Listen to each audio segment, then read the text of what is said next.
In the beginning was the Word, and the Word was with God, and the Word was God.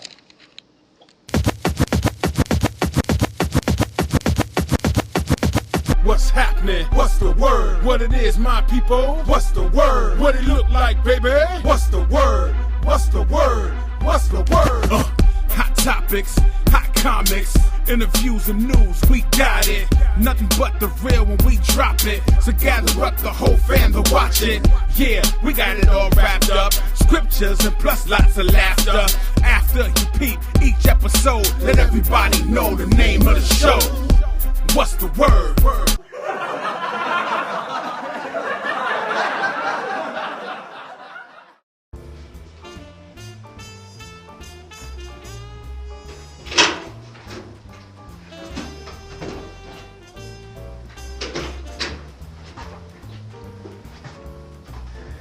How you doing?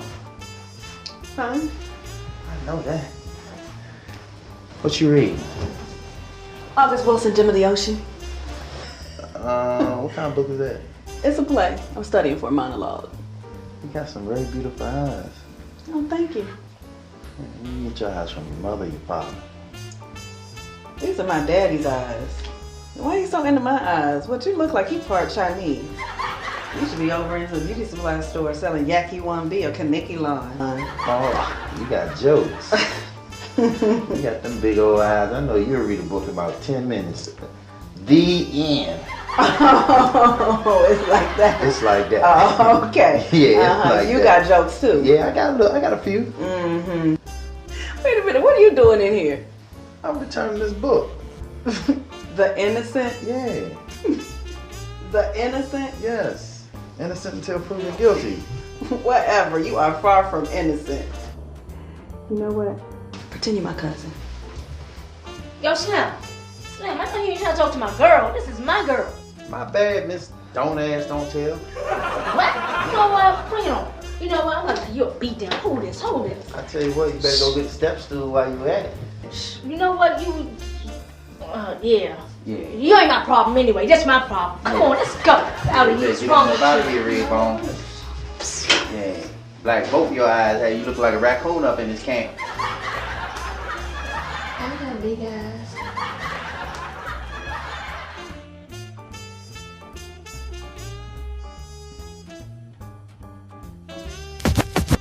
What's up, y'all? This is David James of Indelible. It's about to spit a clean 16 on What's the Word. Make sure you go out and get that Indelible mixtape January 11, 2011. Alright? Consider this a conversation between friends. I'm just speaking to you and whoever else is listening. I seen people missing the opportunity to be themselves when a chance was presented to them. I seen men become monsters in the studio, empty cans of Monster in their mom's house, dream about shrimp and lobster and making their money off of being an imposter. It's kind of pathetic, all they want is a deal, but they prosthetic, meaning they ain't real, and I'm on my anesthesia, meaning I can't feel anything that they saying or doing. Dave James is not easily influenced. Go against the grain like a bad barber. I won't listen to these children like a bad father. They a tad softer, but we gon' go harder. Yeah. Peace. What's going on, y'all? This is Supreme Glory with What's the Word Network, man. We just out here in the community. We just want to raise awareness today, man, on the topic of oral sex. You know, with teenagers ages 15 to 17 years old. We're just going to get some opinions and see where the people are at on this particular topic, all right? So stay tuned. The Center of Disease Control, they just put out a statistic saying that 38% of teenagers from the ages of 15 to 17 are having oral sex inside school or outside of school. How do you feel about that? Well, that's a disturbing statistic. When I think about young people, I still think of innocence and childlike behavior. I don't think of adult behavior, and I don't think of inappropriate behavior in places. And so we're talking about a number of issues here that that have to be addressed by we, the adults. I actually am. As a DC resident, I commute back and forth to work, and I'm privy to a lot of teenage conversations, and I'm often shocked at what I hear about their interest in sex. Well, I've never heard of the statistics, but it's 2011, so it's quite believable. So I suppose it's all right, as long as they do it in a protective way. And a number of the things that add up to children behaving that way have to do with, I don't know, the things that we see in the media. During your teenage years, were you actually thinking about doing these kind of things? Well, when the opportunities arose, yes. Ciroc, how do you feel about that statistic? Was you even aware that there were statistics out there? I wasn't aware, brother. If it wasn't for What's the World Television or whatever like that, and the Supreme Glory being out here on the street, I wouldn't know from apple butter. What do you think they can put in place to prevent these sort of acts in the school system with these teenagers? Well, first and foremost, I think it starts at home. Eventually, what I want to do is dress up as Captain America and get on Animal Planet and have a talk show host. Let's say you have kids and they were teenagers and they were in school, and would you want your kids involved in this type of behavior even outside of school? How about that? Well, if they're 17 or 18, I think those are the adolescent years. Everyone, is curious about about sex and other things. I think they should have enough freedom to explore such things. How do you feel about, maybe the schools putting in like cameras and things of that nature for those students who are actively participating in those acts during school hours? I don't think that we really need to go to cameras, because that makes it more of a prison atmosphere. You were a teenager at one point, you were in school. How did you feel about this particular issue when you was a teenager, and how did you deal with it? Actually, everybody who doesn't like sex, you know what I mean? It's something that is pleasure, but I think when you balance the pleasure versus the consequences, when you have that knowledge, you tend to tilt more towards safety. So if kids are going to have sex, why not teach them about condoms? Not encouraging the sex necessarily. You can still teach abstinence, but educate them about condoms, and tell them where to get them, and make sure they're in the community, and condoms are made. Make sure, contraceptives are in the community and available to kids, Good stuff.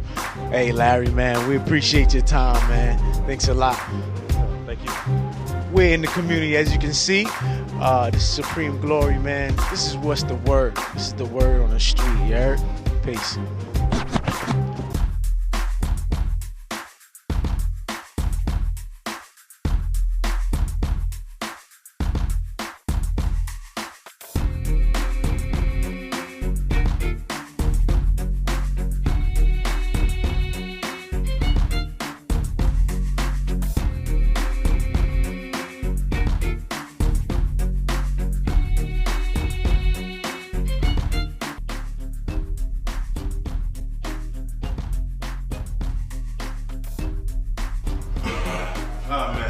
Yo, I'm full, man. Satisfied.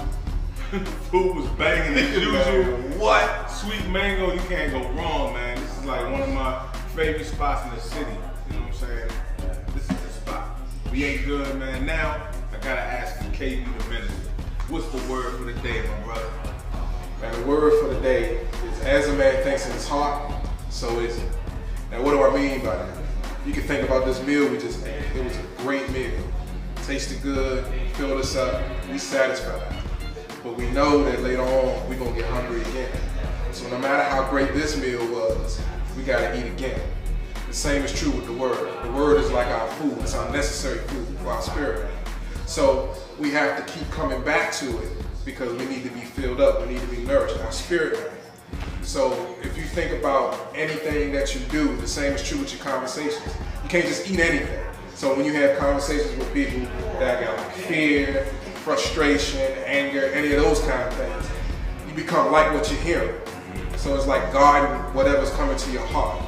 So you gotta watch your gaze, watch the things that you listen to. You know what I mean? Break that down a little bit for me. Okay, you can think about your ears, what you have come in. You can think about your eyes, how you see things. You can even think about your mouth, what you say. And particularly, you can think about even your sense of smell.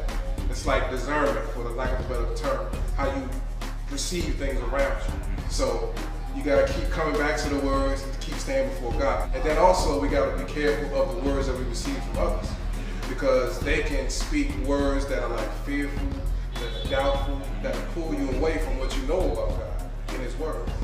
So you gotta guard your heart out of the flow of the issues of life. And it's a constant thing. You gotta, we eat. Yeah, we're gonna eat again sometime later. You're gonna get hungry again. So we can't just come to church, get a good word, and think we're just gonna live off that word for the rest of the Don't work like that. It don't work like that. I wish it did, but it just don't. So as you think, so are you. So the question to me would be, what do we eat? Yeah, that's the real question. Like, what if you're fearful in this time? I know that people are going through rough times economically. If you're fearful in this time, you're going to be afraid. Whatever you're eating, if you're eating fear, if you're eating doubt, if you're eating frustration, that's going to come out of you. Out of the abundance of the heart, the mouth speaks. So you got to watch your conversations. You know how you eat, who you eat from. All that makes a difference. Watch those gates. Watch the gates. Good word. Good food. Good word. Good God.